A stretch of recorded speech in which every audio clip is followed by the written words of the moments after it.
దేశానికి రాహుల్ గాంధీని ప్రధానిని చేయడమే తన లక్ష్యమని కొండామురళి అన్నారు. రాష్ట్రంలో రేవంత్ రెడ్డి మరో 10 ఏళ్ల పాటు సీఎంగా ఉండాలని కోరుకుంటున్నానని తెలిపారు. ఎక్కడైనా పనిచేసే వారిపైనే రాళ్లు పడతాయని చెప్పుకొచ్చారు. ఎవరు ఏం మాట్లాడినా భయపడే ప్రసక్తే లేదన్నారు. బీసీ కార్డుతోనే పనిచేస్తానని, బీసీల అభ్యున్నతి కోసం పోరాడతానని ప్రకటించారు.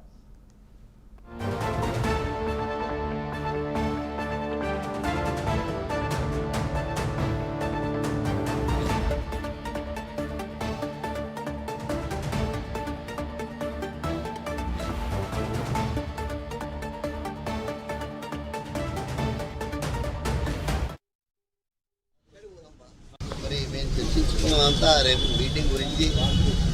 మీటింగ్కి ఎంతమంది వరంగల్ నుంచి జనం వస్తారు, ఈ కాన్ఫరెన్స్ నుంచి ఎంతమంది జనం వస్తారు అని చెప్తారు. అక్కడ మొదటిసారి నేను కలిసింది.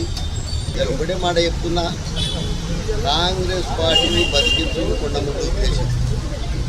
కాంగ్రెస్ పార్టీని బతికించి ఇలా రాహుల్ గాంధీని ప్రధానమంత్రి చేయడం కొండముట్టు ఉద్దేశం. ఈరోజు రేవంత్ రెడ్డి అన్నను ఇంకో 10 సంవత్సరాలు ముఖ్యమంత్రిని చూడడం నా ఉద్దేశం. అలాగే పిసిసి అధ్యక్షుడు ఈరోజు మహేష్ అన్న మరి ఒక పిసిసి అధ్యక్షుడు టీసీ గౌరవం బిడ్డ కాబట్టి ఆయన కంపల్సరీగా సపోర్ట్ చేస్తున్న బాధ్యత కాబట్టి ఆయన చేసుకుంటా మరి కంపల్సరీ చేస్తా. ఈరోజు